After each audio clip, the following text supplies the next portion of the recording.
आप सभी का स्वागत है एबीसी कोचिंग यूट्यूब चैनल में। इस वीडियो में class 11th subject Hindi core के most important VVI objective question देखने वाले हैं जो कि आपकी बोर्ड परीक्षा में पूछे जा सकते हैं। तो सभी छात्र अंत तक बने रहें। वीडियो को लाइक अपने सभी दोस्तों के साथ शेयर करेंगे और आप सभी से रिक्वेस्ट है चैनल पर नए हैं चैनल को सब्सक्राइब करने के साथ बेल आइकन को प्रेस जरूर कर लेंगे। चलिए बच्चों क्वेश्चन क्यों चलते हैं। देखिए सबसे पहला प्रश्न आप लोगों का दिया गया है, निर्देश में लिखा है कि निम्नलिखित काव्यांश को पढ़कर जो है पूछे गए प्रश्न यानी कि प्रश्न संख्या 1 से लेकर 5 तक का उत्तर देना है। देखिए आपका यहाँ पे जो है काव्यांश दिया गया है, इसको आप लोगों को ध्यान पर पढ़ना है और इससे रिलेटेड जो प्रश्न पूछे गए हैं ना, जो विकल्प दिए गए हैं उसको आप लोगों को सही चयन करना है। ठीक है, देखिए यहाँ पे काव्यांश दिया गया है कि टूट सकते हैं मगर हम झुक नहीं सकते, सत्य का संघर्ष सत्ता से, न्याय लड़ता निरंकुशता से, अंधेरे ने दी चुनौती है, किरण अंतिम अस्त होती है, दीप निष्ठा का लिए निष्कंप, व्रज टूटे या उठे भूकंप, यह बराबर का नहीं है युद्ध,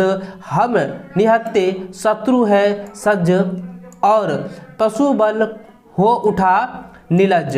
तो इस प्रकार से दोस्तों यहाँ पे जो है निर्लज दिया गया है। ठीक है, लास्ट दिया गया है और पशु बल हो सकता है निर्लज। इस प्रकार से ये जो काव्यांश दिया गया है इससे रिलेटेड जो प्रश्न पूछे गए उसको देखते हैं। तो देखिए दोस्तों सबसे पहले आप देख सकते हैं कि पहला प्रश्न दिया गया है कि सत्ता के साथ संघर्ष किसका होता है। तो सत्ता के साथ संघर्ष जो है सत्य का होता है। ठीक है, ऑप्शन नंबर ए इसका सही आंसर होगा। ठीक है, अगला सवाल है कि निरंकुशता से कौन लड़ता है। निरंकुशता से जो है कौन लड़ता है बच्चों, तो इसका आंसर आएगा न्याय लड़ता है। ऑप्शन बी इसका सही आंसर होगा। अगला सवाल है कि युद्ध में कौन निर्लज हो उठता है। तो यहाँ पे युद्ध में जो है कौन निर्लज हो उठता है ये पूछा गया है, तो इसका आंसर आएगा पशुबल। ठीक है, ऑप्शन नंबर डी इसका सही आंसर होगा। अगला सवाल चौथा नंबर दिया गया है कि शत्रु का पर्यायवाची होगा। तो शत्रु का पर्यायवाची शब्द क्या होगा बच्चों, तो शत्रु का होता है रिपु होता है। ठीक, ऑप्शन नंबर जो है ए इसका आंसर होगा। अगला है प्रस्तुत कविता का शीर्षक बताइए। तो प्रस्तुत कविता में ना ये क्या होगा कि सत्य के साथ संघर्ष को जो यहाँ पे दर्शाया गया है, तो इसका शीर्षक जो हो जाएगा वो होगा सत्य का संघर्ष। ठीक है, तो ऑप्शन नंबर जो है बी इसका सही व सटीक आंसर होगा। इसको आप लोग नोट कर लीजिए और इसको एग्जाम से पहले रिवीजन आप लोग जरूर कर लीजिएगा। अगला देखिए दोस्तों यहाँ पे दिया गया छोटा सा आपका गद्यांश दिया गया है। यहाँ पे प्रश्न दिया गया है कि निम्नलिखित गद्यांश को ध्यानपूर्वक पढ़िए तथा प्रश्न संख्या 6 से लेकर 10 का उत्तर दीजिए। ये जो गद्यांश आप लोगों का दिया गया, देखिए गद्यांश में जो है 2 लाइन में आपको पढ़ के बताता हूँ। देखिए लिखा है कि भारतीय संस्कृति सबको खुशी और प्रसन्न रखना चाहिए, यह वसुधा की ही कुटुंब मानने में विश्वास रखती है। तो इस प्रकार से जो आपका गद्यांश दिया गया है, इस गद्यांश को आप लोगों को ध्यान पर पढ़ना है। चलिए ठीक है, आगे बढ़ते हैं इसके क्वेश्चन की ओर। देखिए यहाँ पे जो है इस गद्यांश का जो है पहला प्रश्न दिया गया है कि भारतीय संस्कृति वसुधा को क्या मानने में विश्वास रखती है। तो बच्चों इसका आंसर आएगा कुटुंब। ठीक है, ऑप्शन नंबर जो है सी इसका आंसर होगा। अगला है भारतीय संस्कृति का मुख्य उद्देश्य क्या है। तो भारतीय संस्कृति का मुख्य उद्देश्य होता है सर्वजन हिताय सर्वजन सुखाय, यानी कि सर्वजन जो है सुख संपन्न से रहे, यानी कि सभी लोग जो है सुख संपन्न से रहे। ठीक है, तो ऑप्शन नंबर सी इसका सही आंसर होगा। अगला सवाल दिया गया है कि ईश्वर की भक्ति में किस तत्व का होना आवश्यक है। तो ईश्वर की भक्ति में जो है श्रद्धा का होना बहुत ही अति आवश्यक है। ऑप्शन नंबर सी इसका सही आंसर होगा। अगला सवाल दिया गया है कि भारतीय संस्कृति जीवन का लक्ष्य क्या मानती है। तो इसका आंसर क्या हो जाएगा बच्चों, यह हो जाता है आनंद, आनंद मानती है। ठीक है, ऑप्शन नंबर जो है डी इसका सही आंसर होगा। अगला है प्रस्तुत गद्यांश का उचित शीर्षक दीजिए। तो गद्यांश में क्या है कि भारतीय संस्कृति की विशेषताओं को बताया गया है, तो इसलिए इसका आंसर क्या हो जाएगा, तो ऑप्शन नंबर सी हो जाएगा भारतीय संस्कृति की विशेषताएं। ठीक है, ऑप्शन नंबर सी इसका सही आंसर होगा। अगला सवाल खंड ख में दी गई है कि निबंध का अंतिम भाग कहलाता है। निबंध का अंतिम भाग कहलाता है निष्कर्ष। ऑप्शन नंबर जो है डी इसका आंसर होगा। यानी कोई भी चीज किसी के बारे में अगर हम निबंध लिखते हैं, ठीक है, जैसे कि मान के चलिए आ गया कि झारखंड पर निबंध लिखे, प्रकृति पर निबंध लिखे, वातावरण प्रदूषण पर निबंध लिखे, कंप्यूटर आज की दुनिया में महत्वपूर्ण साइंस एक महत्व है, तो ये भी एक निबंध लिखने के लिए कहता है। तो लास्ट में हम लोग क्या लिखते हैं, उसका निष्कर्ष निकालते हैं। निष्कर्ष मेरा इस तरह से हुआ, ये हुआ, फलाना हुआ,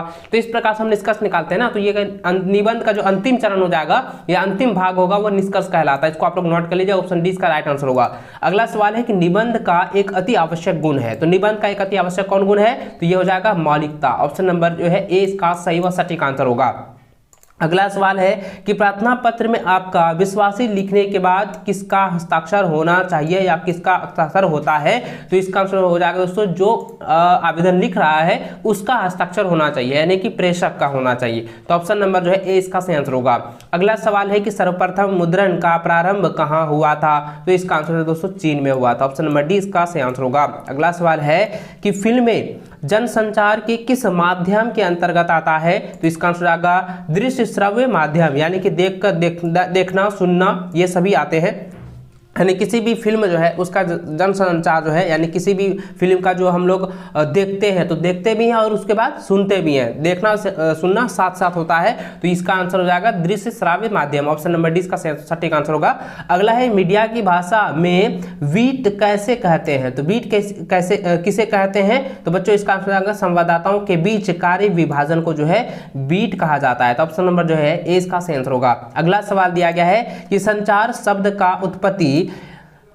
शब्द की उत्पत्ति यहाँ पे लिखा है कि चर शब्द से हुई है। तो यानी कहता है कि चर शब्द से हुई है, चर का अर्थ होगा। तो चर का क्या अर्थ होगा दोस्तों, चर का होता है चलना। तो ऑप्शन नंबर जो है बी इसका सही आंसर होगा। अगला सवाल है विद्यालय में अवकाश हेतु दिए गए आवेदन में किसे संबोधित किया जाता है। तो दोस्तों इसका आंसर होगा प्रधानाचार्य को जो है संबोधित किया जाता है, प्रिंसिपल को संबोधित किया जाता है, यानी कि हेडमास्टर को संबोधित किया जाता है। तो ऑप्शन नंबर जो है सी इसका सही आंसर होगा।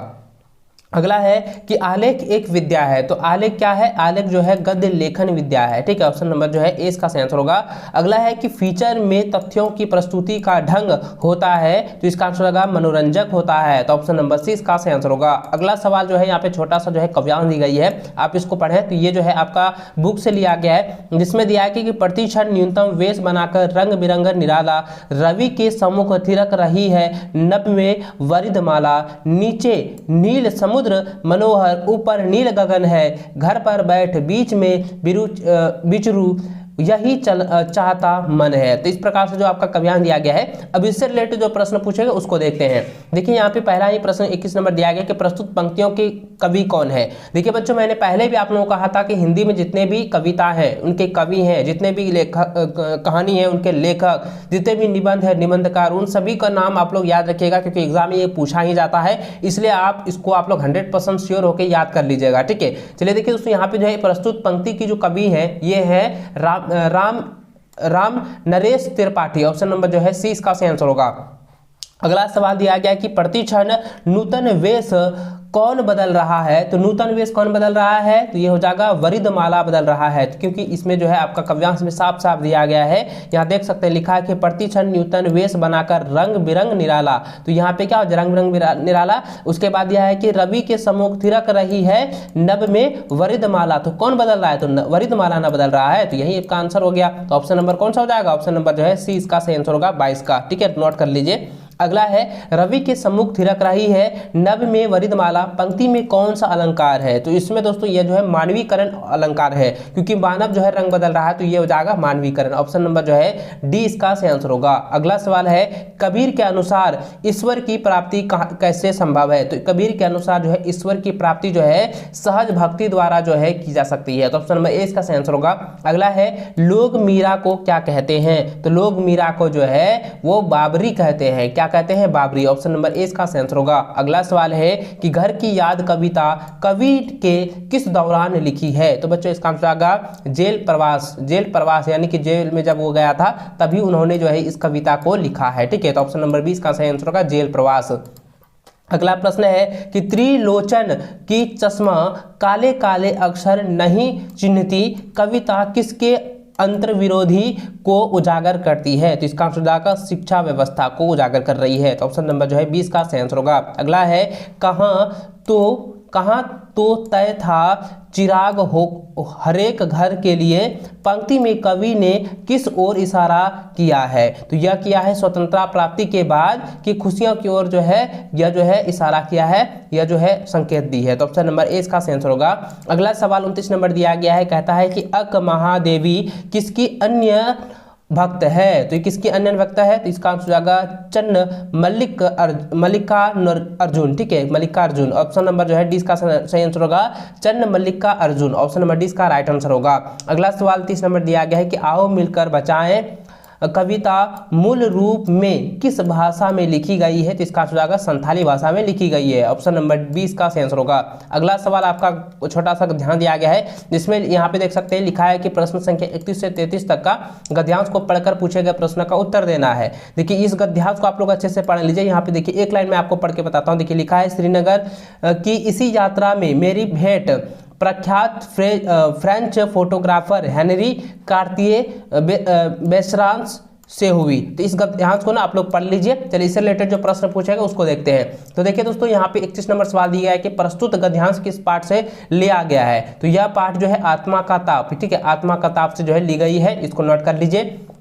अगला है, किसकी भेंट प्रख्यात फ्रेंच फोटोग्राफर हेनरी कार्तिये बेसरांस से हुई है? तो बच्चों इसका आंसर हो जाएगा सैयद हैदर राजा की, ठीक है। ऑप्शन नंबर 20 का आंसर होगा, क्योंकि यह जो आत्मा के ताप के जो लेखक है ना, तो वो कौन है? सैयद हैदर राजा जी हैं। तो ये राजा की, इसको आप लोग नोट कर लीजिएगा, ठीक है। चलिए अगला प्रश्न दिया गया है कि लेखक के चित्रों में किसका अभाव है? तो इसका आंसर होगा रचना का अभाव है। तो ऑप्शन नंबर जो है सी इसका आंसर होगा। अगला सवाल है कि स्पीति के इतिहास का एक बड़ा कारक क्या है? तो इसका आंसर होगा स्पीति का अलग्ध्य भूगोल। ऑप्शन नंबर जो है ए इसका आंसर होगा। अगला सवाल है कि गलता लोहा का मोहन किसका चहेता शिष्य था? तो इसका आंसर होगा त्रिलोक सिंह का जो है चहेता शिष्य था। तो ऑप्शन ए इसका आंसर होगा। अगला सवाल है कि भारत माता पाठ की किस पुस्तक का अंश है? तो बच्चों इसका आंसर हो जाएगा हिंदुस्तान की कहानी का अंश है। तो ऑप्शन नंबर जो है सी इसका सही आंसर होगा। अगला सवाल है कि दूध का दाम किसकी रचना है? तो दूध का दाम जो है यह प्रेमचंद की रचना है। और दोस्तों प्रेमचंद ने ही गौशाला लिखा था, जो कि काफी मशहूर था। और इसको आप लोग नोट कर लीजिए कि दूध का जो दाम है ना, ये जो पाठ है, ये रचना जो है किसने लिखी है? तो प्रेमचंद ने लिखी है, मुंशी प्रेमचंद। इसको आप लोग नोट कर लीजिएगा, प्रेमचंद रहेगा या आप किसी को आंसर में जो है मुंशी प्रेमचंद रहेगा, तो वो आपको याद रखना है, ठीक है। चलिए अगला सवाल दिया गया कि मियां नसरुद्दीन किस्म के रोटी बनाने का इल्म किससे सीखा था? तो इसका आंसर आएगा दोस्तों वालिद उस्ताद से। ऑप्शन नंबर जो है 20 का आंसर होगा। अगला सवाल दिया गया कि सत्यजीत राय की फिल्म पाथेर पंचाली में इंदिरा ठाकुरून की भूमिका किसने निभाई है? तो बच्चों इसका आंसर आएगा चुन्नी वाला देवी, ठीक है, चुन्नी वाला देवी ने जो है भूमिका निभाई है। ऑप्शन ए इसका आंसर होगा। अगला सवाल 40 नंबर दिया गया है कि विदाई स्मरसन शीर्षक निबंध का शैली क्या है? तो बच्चों इसका आंसर देखिए, विदाई स्मरसन में जो है, ठीक है, तो शीर्षक निबंध का जो शैली है वो है व्यंग्यात्मक है, ठीक है, तो व्यंग्यात्मक है। ऑप्शन नंबर ए इसका आंसर होगा। अगला सवाल देखिए दोस्तों, यहाँ पे जो है 41 नंबर दिया गया कि लता मंगेशकर के गाने में उच्चारण की क्या विशेषताएं हैं? तो इसका आंसर होगा नादमय उच्चारण है, ठीक है। ऑप्शन नंबर 20 का आंसर होगा। अगला सवाल है कि कुई की चुनाई करने के लिए किस घास का उपयोग किया जाता है? तो इसका आंसर होगा खीप घास का जो है उपयोग किया जाता है। ऑप्शन ए इसका आंसर होगा। अगला सवाल है कि पालर पानी किसे कहते हैं? तो पालर पानी जो है कहते हैं बरसात से मिलने वाला पानी को, ठीक है। ऑप्शन नंबर 20 का आंसर होगा। अगला है कि आलो आधारी गद्य किस विद्या की रचना है? आलो आधारी गद्य जो है यह दोस्तों आत्मकथा है, ठीक है। ऑप्शन नंबर 20 का आंसर होगा। अगला सवाल है कि बेबी हलदार का क्या कार्य करती है? तो बेबी हलदार क्या कार्य करती है? तो बेबी हलदार जो है घरेलू नौकरानी का जो है कार्य करती है, काम करती है। ऑप्शन नंबर सी का सही आंसर होगा। अगला सवाल है कि शास्त्रीय संगीत में किसका अस्थाई भाव होता है? तो बच्चों इसका जो आंसर होगा ये हो जाएगा गंभीरता का जो है ये भाव होता है। ऑप्शन ए इसका आंसर होगा। अगला है पूर्व के संगीत में किसका एकाधिकार था? तो इसका आंसर होगा शास्त्रीय संगीत का एकाधिकार था। ऑप्शन 20 का आंसर होगा। अगला है कबीर किस शाखा के कवि थे? तो कबीर जो है वे निर्गुण शाखा के कवि थे। ऑप्शन नंबर 20 का आंसर होगा। अगला सवाल दिया गया है कि मीरा के प्रथम पद में मीरा की क्या परिचालित होता है? तो इसका आंसर क्या हो जाएगा? ऑप्शन नंबर हो जाएगा, सॉरी यहाँ पे हो जाएगा भक्ति का भी और प्रेम दोनों का हो जाएगा, इसलिए इसका आंसर होगा ऑप्शन नंबर सी हो जाएगा, दोनों का। अगला प्रश्न दिया गया कि मीरा की भक्ति पूरित है? तो मीरा की भक्ति जो है श्रद्धा और विश्वास से दोनों से जो है पूरित है। तो ऑप्शन नंबर सी इसका सही आंसर होगा, ठीक है। तो दोस्तों इस वीडियो में हिंदी कोर के मोस्ट इंपॉर्टेंट ऐसे ऑब्जेक्टिव क्वेश्चन देखे हैं जो कि आपकी बोर्ड की परीक्षा में आने के चांसेस हैं। तो इसको आप लोग एग्जाम से पहले अच्छे से रिवीजन कर लीजिएगा और दोस्तों वीडियो को लाइक अपने अपने सभी दोस्तों के साथ शेयर जरूर करें, और चैनल पर पहली बार आए हैं ना, चैनल को सब्सक्राइब करने के साथ बेल आइकन को प्रेस कर लें, ताकि आगे भी इसी प्रकार की वीडियो आप लोगों को मिलती रहे। चलिए बच्चों, मिलते हैं नेक्स्ट में, तब तक जय हिंद, वंदे मातरम।